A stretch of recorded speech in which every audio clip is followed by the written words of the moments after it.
sabe, los libros de Crónicas y Reyes y Samuel cuentan los mismos periodos de tiempo. ¿Cuántos sabían eso? ¿No sabía eso?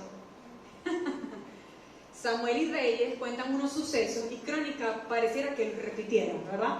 A veces cuando estudiamos uno, de repente de Reyes, nos vamos a Crónicas a ver para tener un panorama más amplio, ¿verdad que sí? O sea, es como los mismos sucesos o los mismos periodos de tiempo, pero contados con un poquito de diferencia.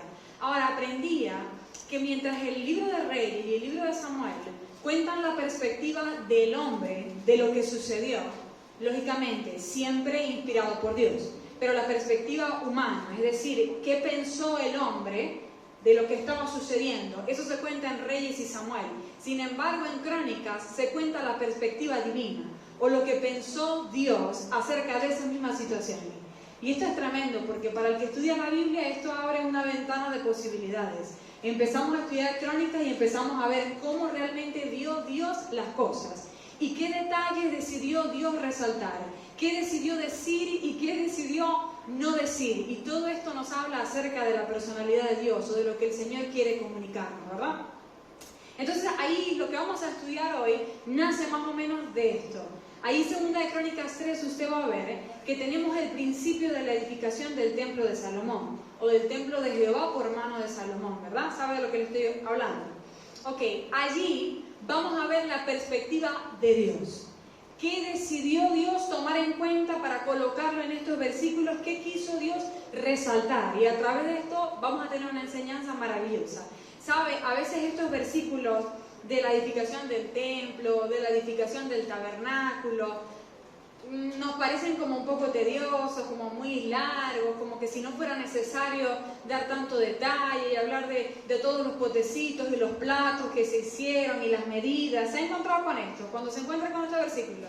Bueno, cuando nos encontramos, venimos y hacemos lectura flash, ¿verdad? Rápido, cuando viene lo interesante, lo de Salomón, lo de que buscó al Señor y cuando dejó de buscar empezamos a hacerlo por encima. Sin embargo, a través de estos capítulos el Señor también tiene algo para decirnos y hoy nos vamos a dar cuenta. Siempre confirmo que miren, ni una coma en la Escritura se puede pasar por subestimada o por desentendida. Amén. Vamos a leer entonces del versículo 1 en adelante. Vamos a leer hasta el 14.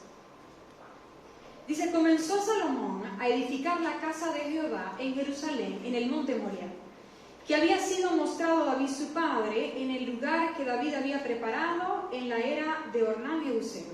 Quiero que mientras lo lee, se imagine lo que le estoy diciendo. Este es Dios contando el suceso, ¿ok? Y comenzó a edificar en el mes segundo, a los 2 días del mes, en el 4º año de su reinado. Estas son las medidas que dio Salomón a los cimientos de la casa de Dios. La primera, la longitud de 60 codos y la anchura de 20 codos. El pórtico que estaba al frente del edificio era de 20 codos de largo, igual al ancho de la casa, y su altura de 120 codos, y lo cubrió por dentro de oro puro.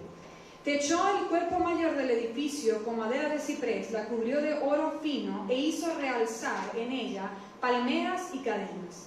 Cubrió también la casa de piedras preciosas para ornamento, y el oro era oro de Parvaim.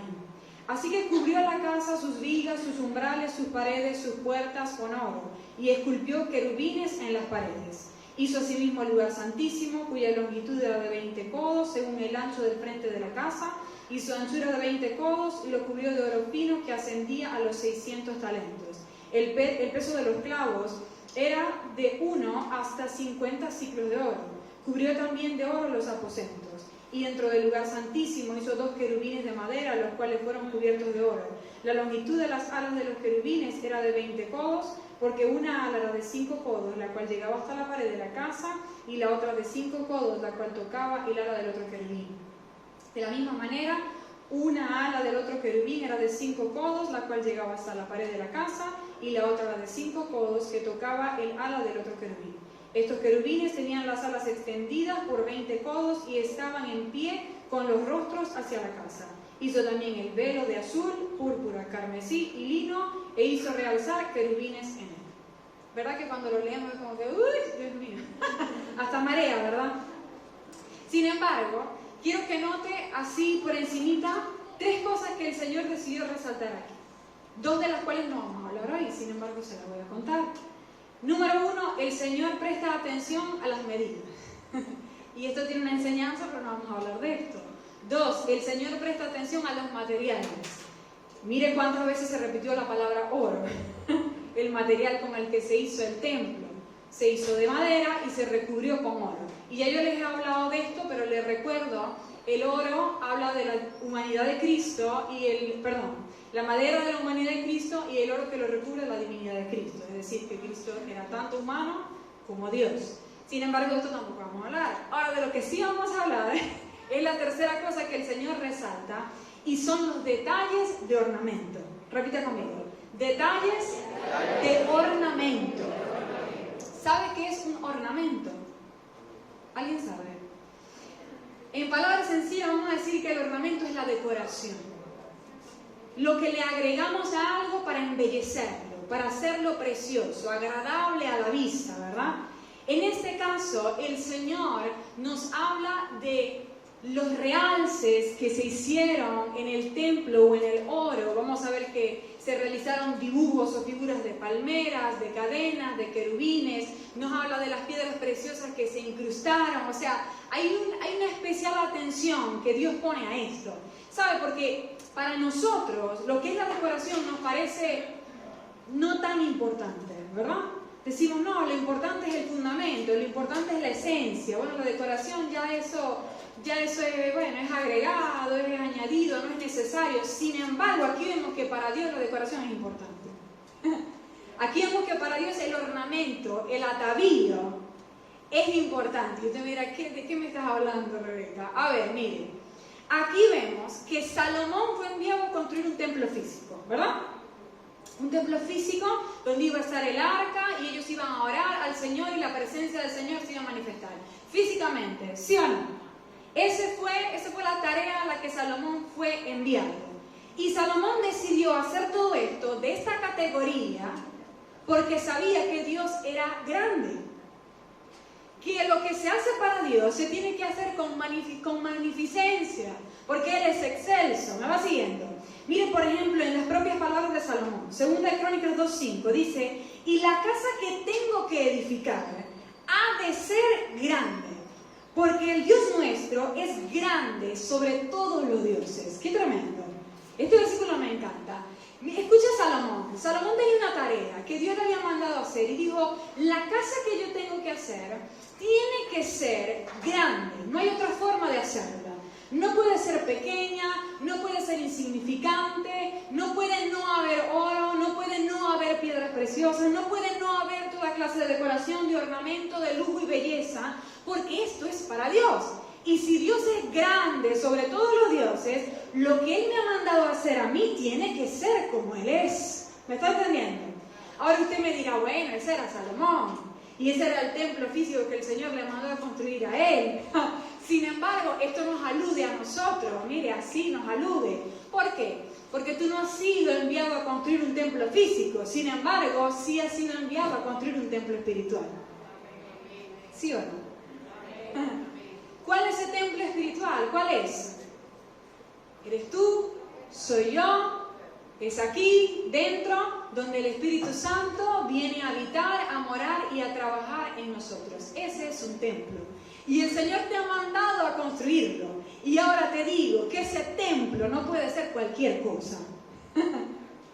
El trabajo, el esfuerzo, la diligencia que tú le pones a preparar esta casa no puede ser cualquier esfuerzo.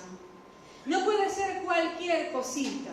No puede ser, bueno, cuando te sale vamos a preparar el templo. Cuando, bueno, vamos a poner un poquito de oro, un poquito de piedra preciosa para edificar el templo. No. Si el Señor es grande sobre todos los dioses, el esfuerzo que tú haces para preparar su casa también debe ser grande. Amén. Ahora comienzo aquí porque esta fue la intención de Salomón y debe ser la misma intención suya y mía cuando hablamos del templo del Señor y cuando hablamos de decorarlo, de ornamentarlo o de ataviarlo. Amén. Ahora, 1 Pedro 3:3 nos habla de esa decoración, pero de la espiritual, porque vamos a empezar a entrar en lo espiritual ya, ¿verdad? Dice así, 1 Pedro 3:3: vuestro atavío no sea busca el externo de peinados ostentosos, de adornos, ¿vio? De oro o de vestidos lujosos, sino el interno. Diga conmigo, el interno. El atavío interno, la decoración interna, el ornamento interno, el del corazón, sigue diciendo, en el incorruptible ornato de un espíritu afable y apacible que es de grande estima delante de Dios. Si vio que nosotros entonces sí podemos decorarnos adentro, sí podemos embellecernos, engalanarnos, para que cuando el Señor venga diga, Dios mío, qué maravilloso, qué casa tan hermosa, qué agradable a mis ojos, qué acepto este lugar para habitar. Ese es nuestro trabajo. Le voy a dar 3 ejemplos en la Biblia que nos muestran así rapidito la necesidad de ataviarnos, o que nosotros hemos sido llamados a esto, que es nuestra responsabilidad. Jeremías 2:32, la versión Dios habla hoy, dice, puede olvidarse, escúchame porque esta es otra versión, es diferente a la que va a aparecer allí, Jeremías 2:32, Dios habla hoy. ¿Puede olvidarse una mujer de sus joyas y adornos de novia? Es una pregunta. Mi pueblo, sin embargo, hace mucho que se olvidó de mí. Seguramente ya usted ha leído en alguna oportunidad en la Escritura que nosotros como la iglesia somos la novia del Señor, ¿sí o no? Y que estamos esperando las bodas del Cordero donde nos desposaremos con el novio que es Cristo, ¿correcto? Ahora aquí Jeremías dice que la novia no puede, escuche, no puede olvidarse ni de sus joyas ni de sus adornos. Si lo pensamos a un nivel natural, es lógico. Desde la antigüedad y hasta hoy, y cada día más, la novia no se presenta en un altar sin antes tratamientos de belleza, sin antes haber elegido el vestido, sin antes haber tenido cuidado de los zapatos, del maquillaje, del pelo y de cada detalle, ¿sí o no? Porque la novia no puede olvidarse ni de sus joyas ni de sus adornos. ¿Por qué? Porque es su responsabilidad delante del novio. Porque cuando el novio la vea, ella debe resultar agradable y acepta delante de sus ojos. ¿Me está entendiendo? Esto es maravilloso. Mire, nosotros nos ataviamos, nos decoramos externamente porque nos agrada que nos acepten. Nos agrada que nos digan, qué lindo el cabello te quedó hoy, qué bonita la ropa. Y eso está bien, y esto es bueno. De repente esto también es un deber social. Sin embargo, ¿cuántos de nosotros hacemos esto con el Señor? ¿Cuántos de nosotros traducimos esto al mundo espiritual y decimos, así como tengo que estar ataviada y agradable para el que me ve, también debo estar ataviada y agradable para el que me salvó? Amén. Ahora es triste porque aquí Jeremías dice, mi pueblo sin embargo hace mucho que se olvidó de mí. El Señor dice, ninguna novia jamás en la historia se ha olvidado de sus joyas y de sus adornos, pero mi iglesia sí. Ouch. Y la iglesia somos nosotros.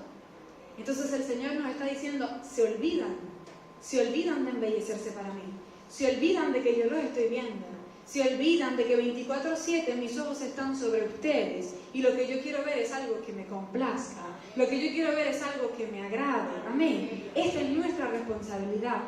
Mire, yo pensaba que no solamente nos ataviamos en lo físico, sino también en lo interno, pero en lo interno de forma, vamos a decir, social, ¿no? Hacia el Señor. Porque fíjese que desde que somos pequeños, buscamos, por ejemplo, ser inteligentes en el colegio, porque sabemos que así a la maestra le vamos a agradar. ¿Sí o no? Dependiendo del grupo social en el que nos encontremos, procuramos desarrollar en nosotros virtudes como, por ejemplo, ser sociables, porque sabemos que las personas sociables agradan a los otros. ¿Sí o no? Nosotros procuramos en nuestro interior cultivar virtudes que sean agradables a los demás. Sin embargo, poco hacemos esto con el Señor. Y es necesario que lo empecemos a hacer. Amén. Esther 2:13, la traducción al lenguaje actual, nuevamente, escúchame a mí, dice, a cada joven que se presentaba ante el rey en el palacio, se le permitía vestir la ropa y las joyas que ella escogiera en la casa de las mujeres. ¿Cuántos han escuchado la historia o han leído la historia de Esther? Bueno, mire, hasta el sol de hoy se habla de todos los tratamientos de belleza que Esther tuvo que realizarse antes de presentarse delante del rey. ¿Por qué? Porque ella era la novia potencial y el rey era el novio. Entonces dice la palabra que se le permitía, no solamente los tratamientos de belleza que realmente eran obligatorios, sino que además se le permitía que ella entrara en la casa de las joyas y escogiera lo mejor, los mejores vestidos, los mejores ornatos. ¿Por qué? Porque tenía que presentarse ante el novio. Igual nosotros, no solamente se nos tiene permitido que nos decoremos, sino que es necesario, sino que es obligatorio. El Señor espera esto de nosotros. Imagínese usted que la reina Esther, o Esther, sin ser reina, se hubiera presentado ante el rey así, como se levantó en la mañana. Así, con los pelos así, ¿verdad? Con el vestido ahí más sencillo. ¿Usted cree que este hombre lo hubiera escogido para ser la reina? Probablemente no. ¿Sí vio lo importante? Génesis 24-22 dice la Nueva Versión Internacional: cuando los camellos terminaron de beber, el criado tomó un anillo de oro que pesaba 6 gramos y se lo puso a la joven en la nariz. También le colocó en los brazos 2 pulseras de oro que pesaban más de 100 gramos. ¿Se acuerda de este pasaje? Cuando el mayordomo de Abraham va a buscar esposa para Isaac, hijo de Abraham, se encuentra a Rebeca, sabe por una señal del Señor, una señal divina, que esa es la mujer para su amo. ¿Qué es lo que hace? Inmediatamente le da joyas. Le dice, adórnate. Y mire que esto me encanta, porque la Biblia dice específicamente que se las colocó. O sea, cuando tú das un regalo, ¿verdad? Te pregunto, si tú te regalas unos zarcillos, tú le das, aquí tengo unos zarcillos, a ver, y se los pones a la persona, ¿verdad que no? Sería algo un poco extraño, ¿verdad? Pero aquí vemos al mayordomo, a ver la mano, la pulsera, a ver la nariz, el anillo. ¿Por qué? Él estaba colaborando a que Rebeca se ataviara para Isaac. Y créalo, que cuando Rebeca llegó a donde estaba Isaac, llegó con sus joyas, llegó con su anillo y con sus pulseras. Dice la Biblia que se tapó el rostro, claro, a forma de prudencia. Soy doncella, soy virgen. Sin embargo, créalo que esas pulseras brillaban. Y créalo que Isaac las vio. Esto es tremendo, porque cuando usted lee este pasaje, cada vez que lo leo me da mucha risa. Porque si usted se acuerda, ahí verá que Isaac medio la vio, la agarró y dijo, no, esta es mía, venga para acá. Así. ¿Funcionó o no funcionó el atavío? ¿Funcionó o no funcionaron las pulseras de oro? Que ella se decorara, que se arreglara. Claro que sí. Para nosotros, ¿sabe? También funciona. Al Señor también le agrada vernos de lejos y que brillemos por la hermosura que nosotros hemos cultivado en las virtudes internas. Amén. Ok, ahora, ¿cuáles son específicamente esos ornatos que el Señor pide de nosotros? Son muchos. Por ejemplo, en Pedro vimos algunos, pero hoy vamos a hablar de 4 que están acá en 2 de Crónicas capítulo 3. ¿Se acuerdan que comenzamos allí?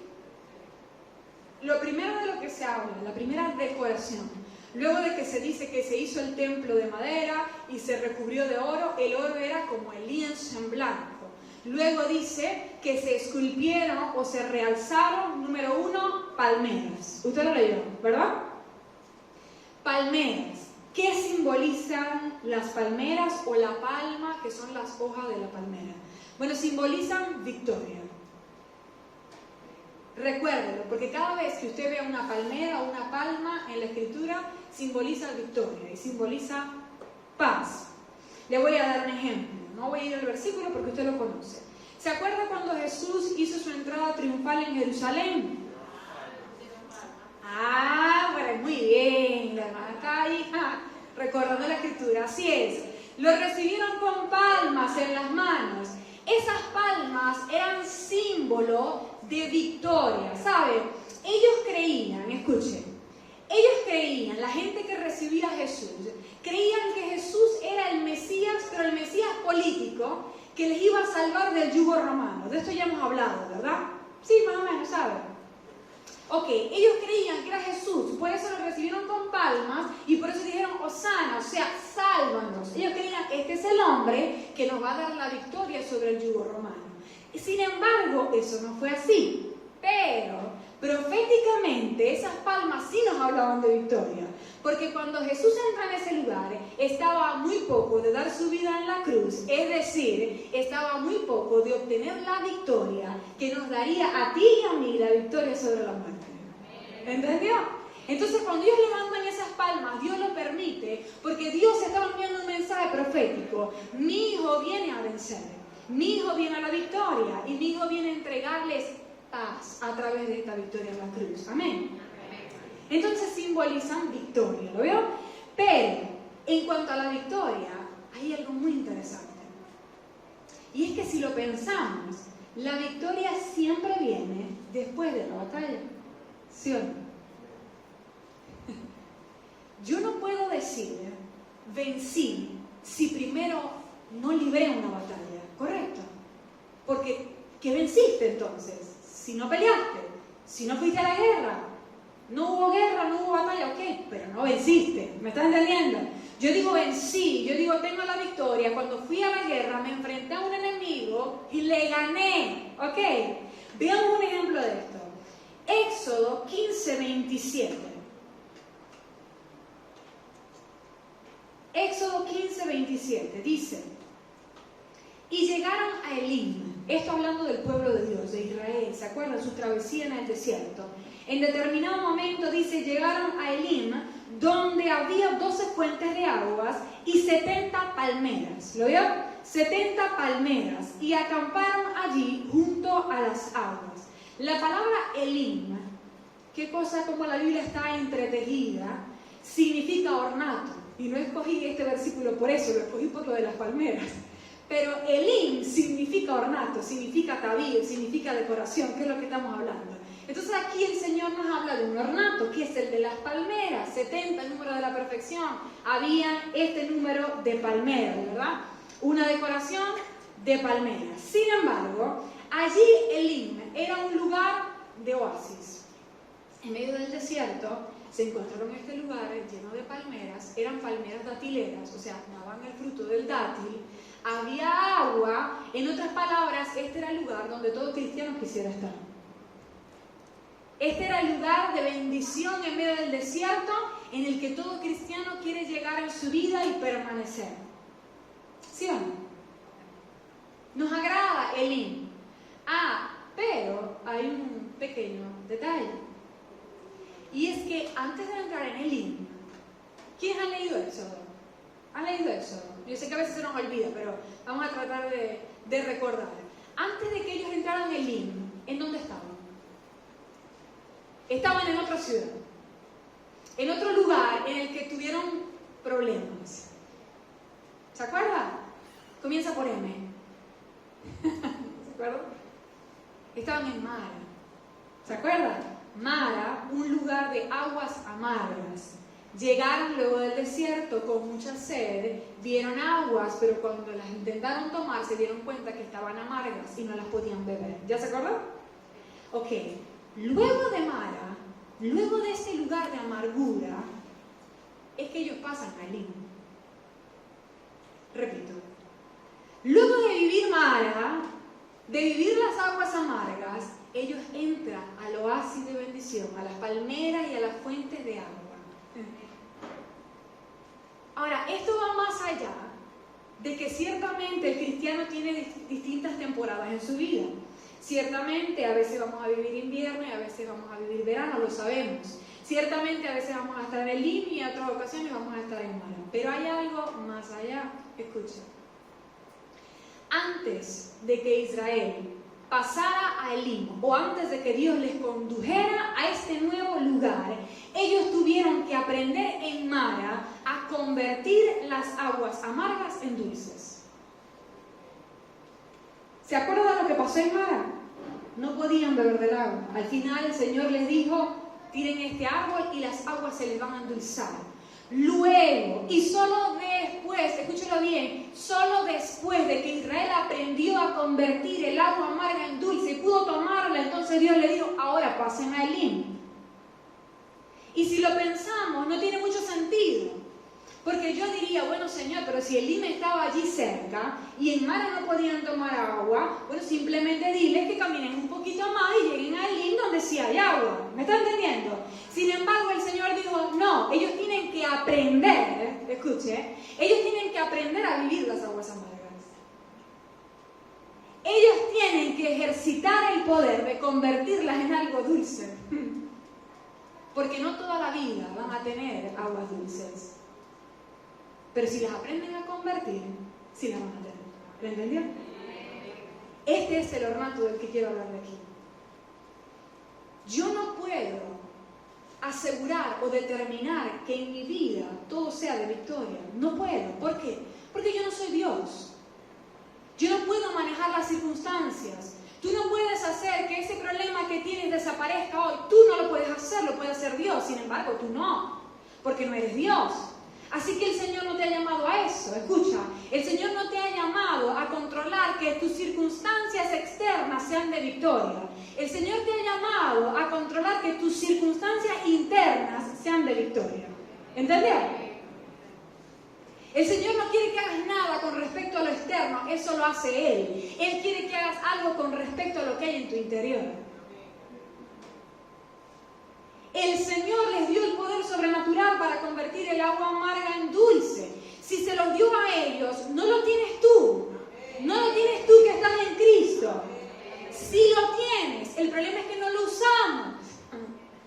El problema es que desaprovechamos el poder que Cristo nos ha entregado. Porque si la Biblia dice, en el mundo encontraréis aflicción, pero confiad, pues yo he vencido al mundo, el Señor me está diciendo a mí, afuera las cosas no van a cambiar. No esperes toda la vida que la circunstancia se arregle, tal vez y nunca se arregle. Pero tranquilo, si estás en mí, escuche, si estás en mí, puedes vivir por encima de esa circunstancia. Tú has sido llamado a caminar de forma sobrenatural. Y sobrenatural significa que caminas por encima de lo natural. Que no te guías. Tus emociones, tu mente, lo que hay en tu interior no depende de lo que te esté pasando, sino que depende de la presencia del Señor. 3 herramientas tienes. Tienes la presencia, tienes la comunión, tienes la palabra. Con eso es más que suficiente para que cualquiera que sea la situación, tú digas, yo vivo por encima de esto. No importa lo que está sucediendo. Ese ornato es, como diría Pedro, de alta estima delante de Dios. Y es algo que también nosotros necesitamos. Porque para vivir bien, para que no vivas triste, para que no vivas deprimido, para que no vivas cabizbajo, necesitas aprender esta lección. Porque sabes, triste, que hay muchos no cristianos, muchos inconversos que no han venido a los pies del Señor, que están más felices que tú que eres cristiano. Yo he visto esto hasta el dolor. Los cristianos están tristes. Los cristianos están todo el tiempo, ay, es que esta prueba, ay, es que este dolor, ay, es que esta circunstancia, ay, hermano, ore por mí, es que me duele por aquí, por allá, Dios mío. Y tú no ves al inconverso hablando de eso, tú ves al inconverso, pues, poniéndose bien los pantalones y diciendo, está la vida. Porque ellos lo hacen mejor que nosotros, no puede ser. ¿Sabe por qué? Porque nos volvemos víctimas, como el meme, la víctima. Venimos al Señor y no nos coge el espíritu de victoria, sino el espíritu de víctima. Porque empezamos a decir, bueno, si el Señor está conmigo, pues a mí me tiene que ir todo bien, y mi vida tiene que ser flores, ¿verdad? Y rosas, y no. No. Es más, hay muchos que esperan que la situación cambie, que la situación mejore. ¿Cuánto predicamos y decimos, no, que la situación va a mejorar, que la situación va a mejorar? Yo lo pondría en duda.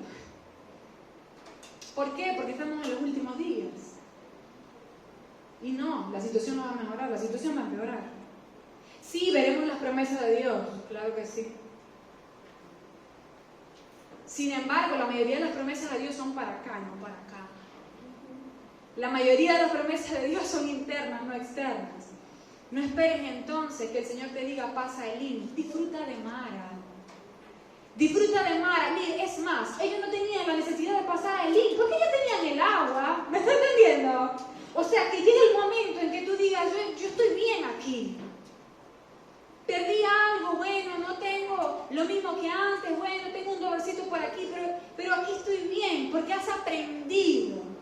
a caminar por encima de lo natural. Amén. Proverbios 16 dice, mejor es dominarse a sí mismo que conquistar una ciudad. Eso es lo que estamos llamados a hacer, a dominar aquí. El Señor no te llamó a conquistar la ciudad, el Señor no te llamó a que cambies la situación, porque a veces decimos, no, si yo me esfuerzo, si yo trabajo, si yo sudo la gota gorda, yo voy a lograr algo. Olvídate de eso, deja eso en las manos de Dios, que Él lo hace mejor. Ocúpate de dominarte a ti mismo, ocúpate de aprovechar el poder que te ha dado Jesús para ser feliz sin importar cuál sea la situación. En estos días hay una joven que yo veo por YouTube, porque desde hace muchos años ella hacía comedia sana. Aburrida para muchos, pero sana, usted sabe, veíble. Entonces la empecé a ver por esto. Sin embargo, hace poco empecé a ver su canal personal, o sea, donde ella cuenta de su vida, muestra sus días. Ella es de familia cristiana. Sin embargo, no sé si es apartada o si es que no ha tenido su encuentro personal con el Señor. Pero toda su familia es cristiana y ella habla de la escuela dominical, de cómo estaba en el coro, en la iglesia, de cómo creció en el Señor, en fin. Pero su vida pues demuestra otra cosa. Ahora, tú ves la vida de ella y dices, wow, parece que lo tuviera todo. Es exitosa en su trabajo, tiene finanzas, tiene un buen esposo, tiene un hijo sano, precioso, tiene una familia hermosa. Tú dices, wow. Sin embargo, casi cada video que ella hace, al final, en la noche, cuando ya lo está terminando, se sienta en la cámara y empieza a hablar de lo triste que realmente está. Esto es impresionante. Ya esa parte del video suelo no verla, porque para qué, ¿verdad? Pero ella empieza a hablar de lo triste, de lo deprimida, de los trastornos que tiene, de la ansiedad que tiene, de la depresión que tiene. Qué triste. Y sabes, yo veo la historia de ella y digo, Dios mío, lo más terrible es que teniendo tan cerca la respuesta, lo más triste es que habiendo escuchado tanto de un Cristo que venció al mundo, se conforma a vivir en esta tristeza, se conforma a vivir en esta circunstancia. Y sabe, sí, ella podrá ser apartada y todo lo demás, sin embargo, a veces nosotros, estando aquí metidos 24/7, actuamos de la misma manera. Estamos tristes, estamos deprimidos, estamos ansiosos, estamos preocupados, cuando tenemos allí, al alcance de nuestras manos, la solución. Apocalipsis 7:9, otra aparición de las palmas. Dice, después de esto miré, y he aquí una gran multitud, la cual nadie podía contar, de todas naciones, tribus y pueblos y lenguas, que estaban delante del trono en la presencia del Cordero, vestidos de ropas blancas y ¿con qué? Con palmas en las manos. Vamos a adelantarnos al versículo 13. Dice, entonces uno de los ancianos habló diciéndome, estos que están vestidos de ropas blancas, ¿quiénes son y de dónde han venido? Yo le dije, Señor, tú lo sabes. Y él me dijo, estos son los que han salido de la gran tribulación y han lavado sus ropas, las han emblanquecido en la sangre del Cordero.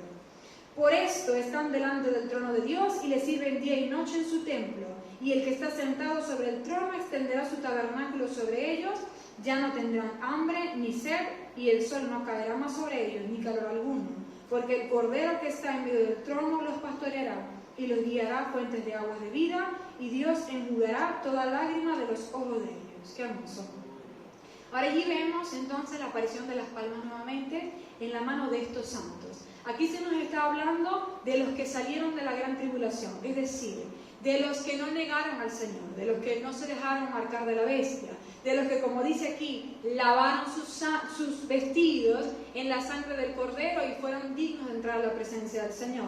Como mártires, murieron como mártires. El anticristo los mató por no querer confesar de forma contraria al Señor Jesús. Sin embargo, ellos aquí estaban ya en la presencia del Señor con palmas en las manos. ¿Por qué tenían palmas en las manos? Porque estaban manifestando la victoria que ellos habían obtenido. ¡Qué tremendo!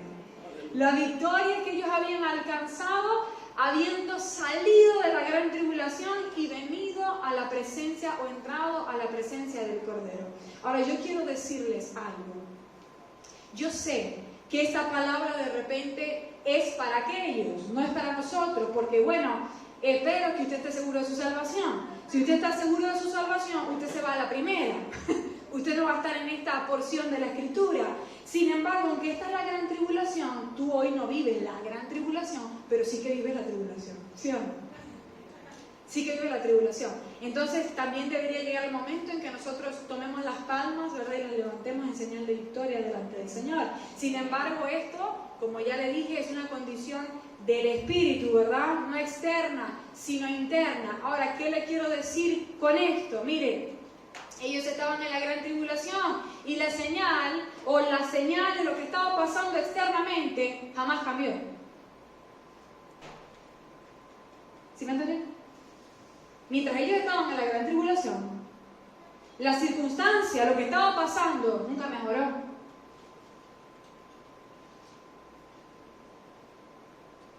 No era como nosotros decimos, no, que la situación va a mejorar. No, la situación no mejoró. Empeoró hasta que ellos fueron sacrificados. Sin embargo, la Biblia dice que ellos vencieron.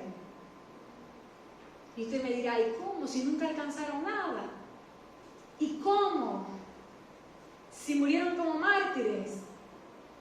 Bueno, para el Señor, eso es victoria. Habían alcanzado lo único que estaban llamados a alcanzar, la presencia del Señor. Igual pasa con nosotros. A veces nosotros medimos nuestro nivel de éxito o decimos vencí cuando las cosas se acomodan, ¿verdad? Cuando ya la persona, el hijo, el familiar, el esposo se convierte, cuando ya encontramos el trabajo, cuando ya nos sanamos de esta dolencia, decimos vencí. Sin embargo, ahí no radica nuestra victoria. Esas son añadiduras. Qué equivocados estamos, ¿verdad? Nuestra victoria radica única y sencillamente en la presencia del Señor. Entonces, si en tu interior hay paz, hay gozo, como lo había en el corazón de Pablo y Silas, cuando sus cuerpos estaban encadenados, sin embargo sus espíritus habían trascendido, porque estaban alabando, ¿quién sabe dónde estarían Pablo y Silas en la mente? Porque ahí estaban físicamente atados, sin embargo en su mente tenían que estar en otro lado, porque estaban alabando. Decían, gloria a Dios, qué bendición, qué hermoso, qué maravilloso, ¿qué estarían viendo ellos en el espíritu? No sé, pero no eran esas cuatro paredes de la cárcel. ¿Me están entendiendo? Lo mismo que estaba viendo Esteban estaba siendo apedreado, pero Esteban no estaba viendo las piedras que le venían, Esteban estaba viendo la gloria del Hijo de Dios. Eso es lo que el Señor quiere de nosotros y lo que nosotros necesitamos. Amén. Ok. Lo último que le voy a decir acerca de las palmeras es que hay mucho que hablar. Si alguna vez quiere, estudie lo que son las palmeras porque hablan de nosotros. Sin embargo, le voy a comentar esto que encontré. Se lo voy a leer. El autor no lo tenía, así que bueno, me perdona. Pero lo escribí textualmente. Dice, la estructura de las palmeras funcionan de forma similar a los edificios diseñados contra los terremotos. No se trata de buscar una mayor rigidez para contrarrestar los temblores o fuertes vientos, sino de absorber la energía mediante la elasticidad. Tampoco raro, ¿no? Lo voy a explicar. La palmera, usted sabrá, por ejemplo, la palmera de los cocos, vamos a decir, la que usted ve en la playa, ¿verdad? Usted dice cómo la palmera soporta las tempestades, porque las tempestades golpean más fuerte en las costas, ¿sí o no? Y usted ve que las palmeras están ahí. Toda otra clase de árboles que tú los ves y se ven grandes y dices, Dios mío, esto no tumba a nadie, tú los ves incendiados, quemados, caídos, pero las palmeras ahí están. Así, pero ahí están. ¿Verdad? ¿Cómo logran esto las palmeras? ¿Cómo podemos lograr esto nosotros? Porque las tempestades no vienen a nosotros somos los que estamos en la costa, ¿sabes? Pero tú puedes ser como la palmera. Aquí dice que la palmera no se fía de la rigidez, sino de la elasticidad. ¿Cómo así?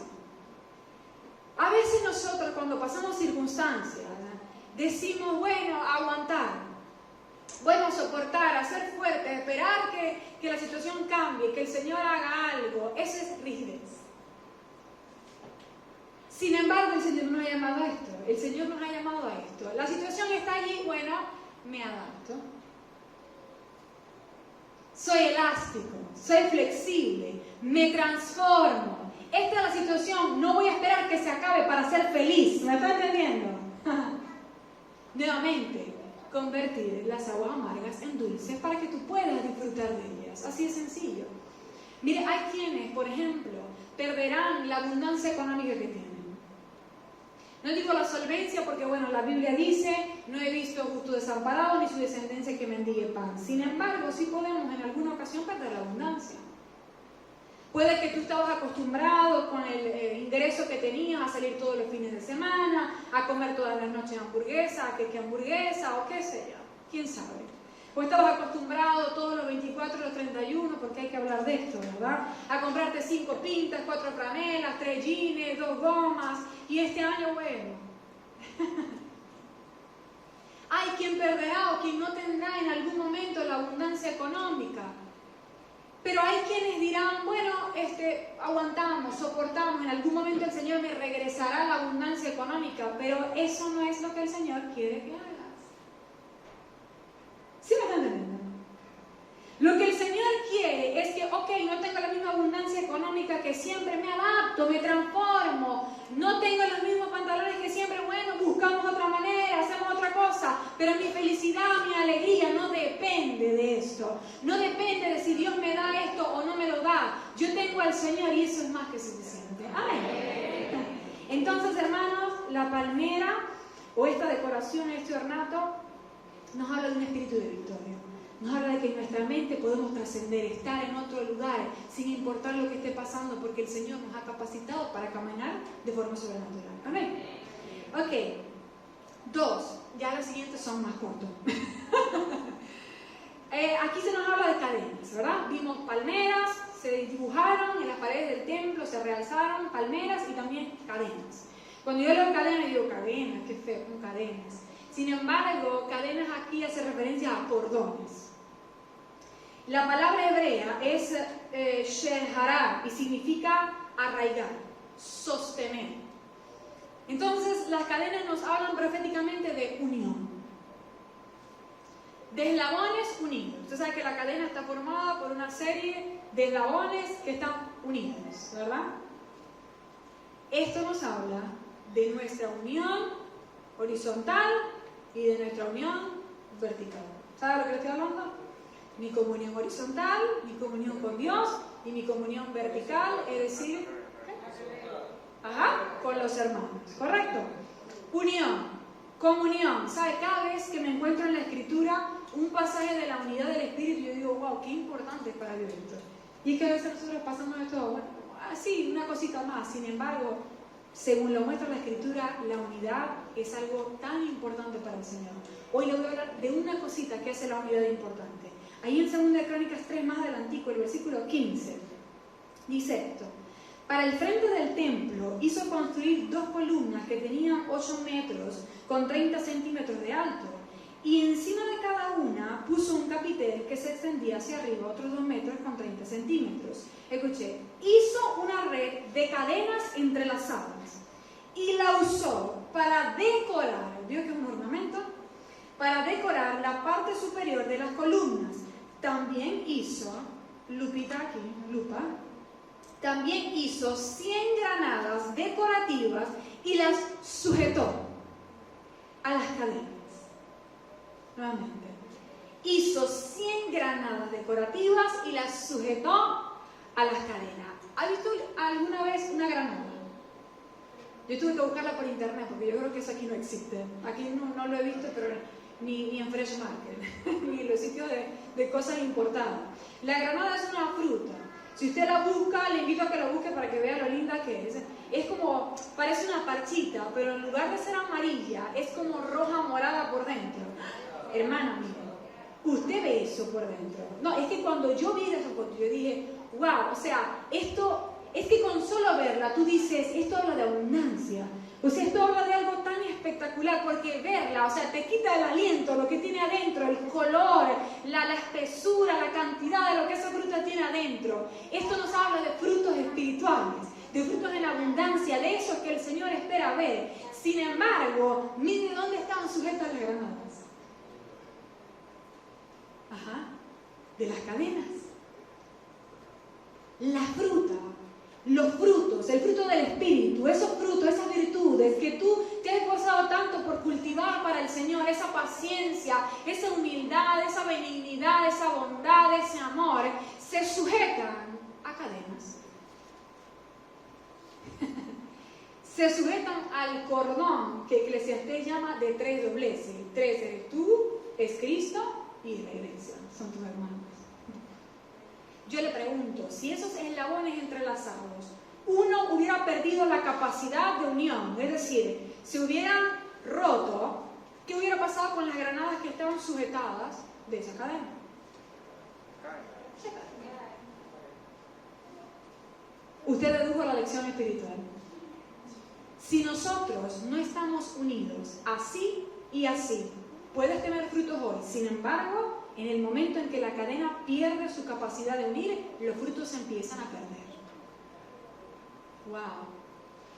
Si tú no estás unido al Señor, los frutos se empiezan a perder. No importa lo virtuoso que tú seas, no importa cuántos dones tú tengas, no importa lo bien que sepas orar o que sepas servir al Señor, si tú en algún momento te empiezas a sentir independiente y empiezas a sentir que no hay necesidad de buscar al Señor, ese fruto, créeme, que tiene su tiempo de expiración, se va a perder, porque el fruto necesita de dónde sujetarse, sea la rama del árbol o sea en este caso las cadenas. Y así también, si no estás unido a la iglesia, si buscas ser independiente y dices, desde mi casa busco al Señor, a mí no hace falta que nadie me ayude, que nadie me salude, que nadie me diga nada, si empiezas a caminar como tú quieres y por donde tú quieres, hermano, también empiezas a perder frutos. Te voy a poner ejemplos, te voy a poner 3 que anoté aquí.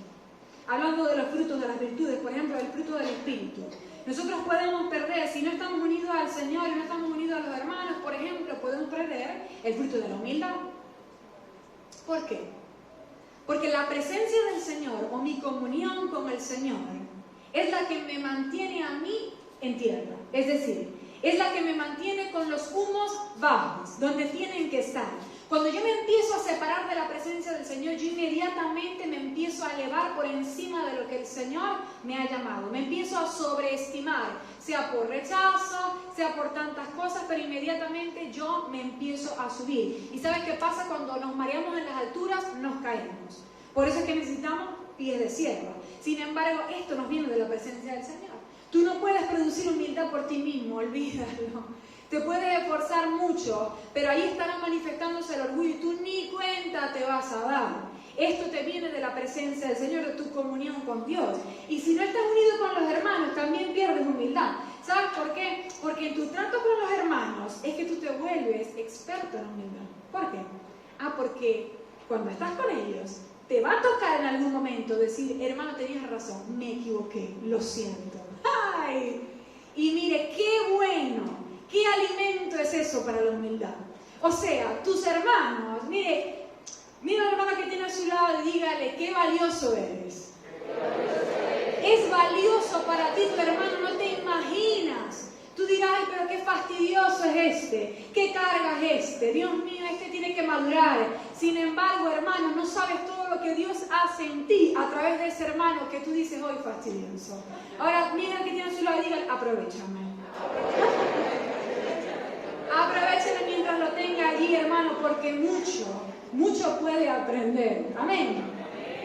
Otra cosa que, por ejemplo, podemos perder es que perdemos, por ejemplo, la benignidad o la bondad. ¿Por qué? Porque cuando yo no estoy unida con el Señor, es la presencia del Señor la que a mí me hace sensible al buen obrar. Mientras yo me alejo del Señor, yo empiezo a ser insensible y ya no me doy cuenta de la necesidad, ya no me doy cuenta de lo que está pasando a mi alrededor, ya no me parece necesario hacer las buenas obras que Él preparó, porque es su presencia la que me hace sensible, es su presencia la que me dice, aquí hay una necesidad, esto es lo que te mando a hacer, y esa es la bondad a la que el Señor nos ha llamado. Y si yo me separo de mis hermanos, también pierdo el fruto de la bondad, porque ¿con quién la practicas? Es hacia tus hermanos. Es ayudándolos a ellos, es brindándoles la mano, es soportando los unos a los otros que la manifiestas. Amén. Entonces sí perdemos los frutos cuando no hay unión. Entonces la unidad, hermano, la unidad al Señor, con el Señor y la unidad con nuestros hermanos. Recuerda que la Escritura dice que aquel que dice que ama al Señor y aborrece a sus hermanos es mentiroso. Si tú estás unido con el Señor, nace que también ames a tus hermanos. Número 3. Las piedras preciosas fue lo otro que se colocó.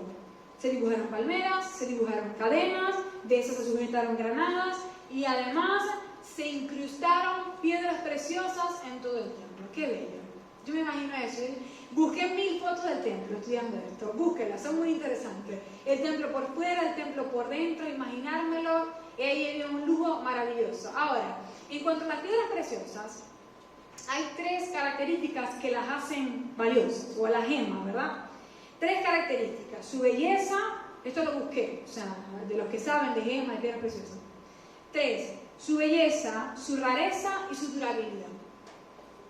Lo que hace una gema valiosa es que sea bella, esto depende del ojo que la mire, que sea rara, es decir, que no se encuentre en cantidad, y que dure, que sea perdurable en el tiempo, que no se dañe, que no se deteriore, que no se raye.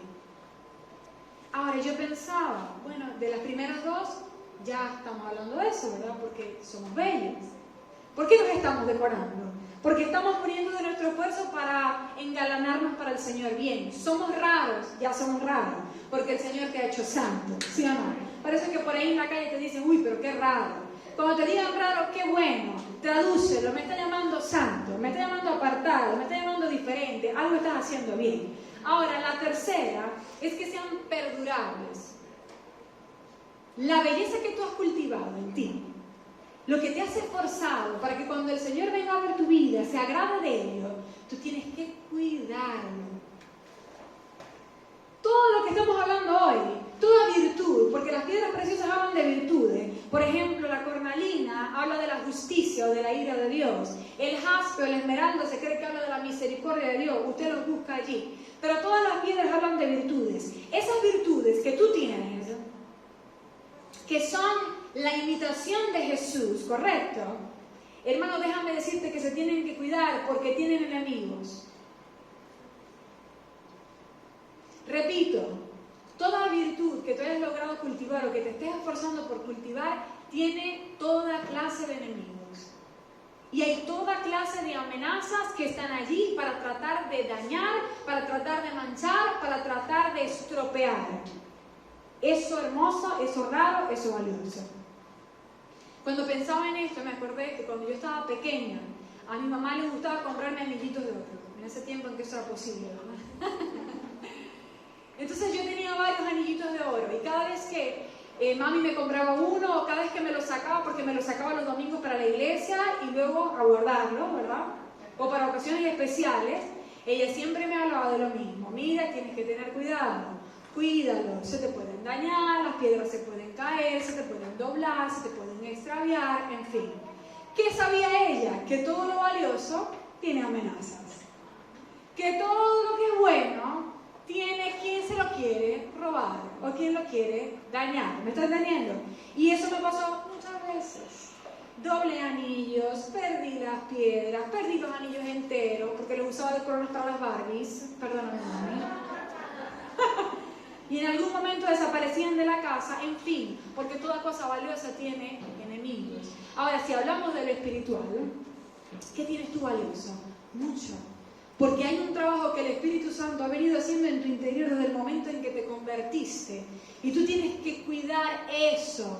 Que cuando el enemigo venga a querer robar el trabajo que al Espíritu Santo le ha costado esfuerzo en tu interior, tú digas, no, tú no me vas a robar eso.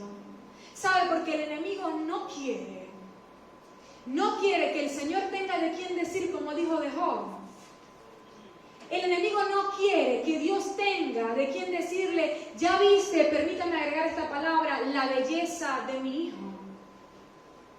¿Me está entendiendo? El adversario no quiere eso.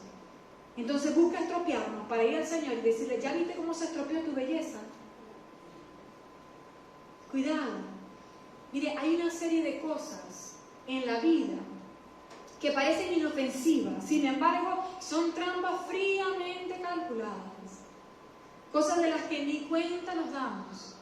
Personas cercanas a nosotros que se dejan utilizar por el enemigo y bueno, nos dicen cosas que parecen livianas, como eso no tiene nada de malo, no seas tan exagerado, no seas tan radical. Ahí algo está amenazando tu santidad. Ven, acompáñame, allá no vamos a hacer nada malo. Pero cuando estás allá, sacan la cerveza y empieza la rumba. ¿Me está entendiendo? Cosas que parecen inocentes. Sin embargo, tienes que usar la sabiduría y estar atento, ser prudente y vigilante, porque el enemigo te quiere robar. Mire, yo pensaba circunstancias como cuando alguien se encuentra $1 por allí, alguien se le cayó, y tú dijiste, aquí no hay nadie, ¿a quién se lo voy a devolver? Alguien lo tiene que agarrar, esto nos puede estar ensuciando la calle. Es por el orden público, no es por mí.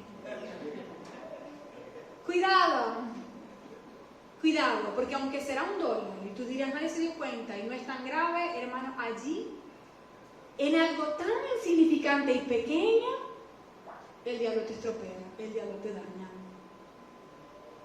Una factura menor a la compra que hiciste, pero eso no es culpa mía. Esa es la cajera que no estuvo pendiente y yo me tengo que devolver y gastar gasolina para ir y volver a hacer la cola. Sí, sí lo tienes que hacer. Porque estás robando algo que no es tuyo. Algo tan pequeño, nadie se dio cuenta, tan insignificante, sin embargo, ahí se estropea tu santidad. Cuidado. Amén. Cuidado con esos mensajes por el Instagram, por el Facebook, aparecen muertos, ¿verdad? El ex amigo por allá, que el Señor te dijo, ya, ¡hola! ¡Qué linda foto! Cuidado, amén. Ok, y por último, se esculpieron querubines, y con esto terminamos. Qué lindo terminar con los querubines, porque los querubines hay mucho que podríamos hablar de ellos. Si usted los quiere estudiar, vaya a Ezequiel, vaya a Apocalipsis y estudie las características de los 4 seres vivientes, ¿se acuerdan? Tantas alas, ojos en las alas, alguno tenía aspecto de humano, otro de águila, ¿se acuerdan? Eso nos habla de quiénes son los querubines. Sin embargo, hay una característica que yo quiero resaltar, y es que la Biblia dice, Apocalipsis 4:6, delante del trono también había un mar de vidrio brillante, reluciente como el cristal. En el centro y alrededor del trono había 4 seres vivientes, querubines, cada uno cubierto de ojos por delante y por detrás. Escuche, en el centro y alrededor del trono. ¿De cuál trono? Del trono del Señor. Y si usted lee más adelante, usted se da cuenta que ahí también estaban los 24 ancianos. Ahí también habían 24 tronos donde estaban los ancianos, que bueno, se dice que pueden ser una representación de la iglesia, una representación de los apóstoles, bueno, no vamos a entrar allí, pero eran santos, de los salvos, ¿verdad? Los que fueron salvados por el Señor, nosotros, una representación de nosotros. Sin embargo, los 4 seres vivientes estaban más cerca. ¡Wow! Ahí estaban cerca los ancianos, sin embargo, los 4 seres vivientes estaban al frente y a los lados del trono. La palabra querub, que se toma del asirio, significa los cercanos, así. Esa es la esencia de los querubines, los que están cerca de Dios. No hay otro ser, aparte de Jesús, por supuesto, que esté más cerca del trono de Dios que los querubines. ¿Y sabes qué nos está diciendo el Señor cuando tú entrabas al templo y todo estaba full de estos seres que estaban cerca de Dios? Dios te está llamando a ti a imitarlos a ellos, al menos en ese aspecto. Te está llamando a ser cercano. Y es maravilloso terminar con esto, porque a veces nos concentramos en todo lo demás y decimos, bueno, sí, hay que ser bellos, hay que cultivar virtudes, muchas piedritas preciosas, ¿verdad? Qué bueno. Sin embargo, esto es lo primero. Hay un orden de factores. Cuando tú seas cercano al Señor, mientras tú estés apegado al Señor, hermano, todo lo demás de lo que tú hemos hablado aquí, esa actitud de victoria, ese poder caminar por sobre las circunstancias, ese poder tener paz, ese de no dejarte que el enemigo te robe las virtudes, todo eso va a surgir o va a nacer libre y naturalmente de tu cercanía con el Señor. Amén. Entonces, hermanos, el Señor hoy te ha dado una tarea y es que te embellezcas, que te engalanes. La próxima vez que te encuentres mirándote al espejo y digas, bueno, ¿qué me voy a hacer en este cabello? Recuerda también que hay algo que hacer en el interior. Amén. Oremos.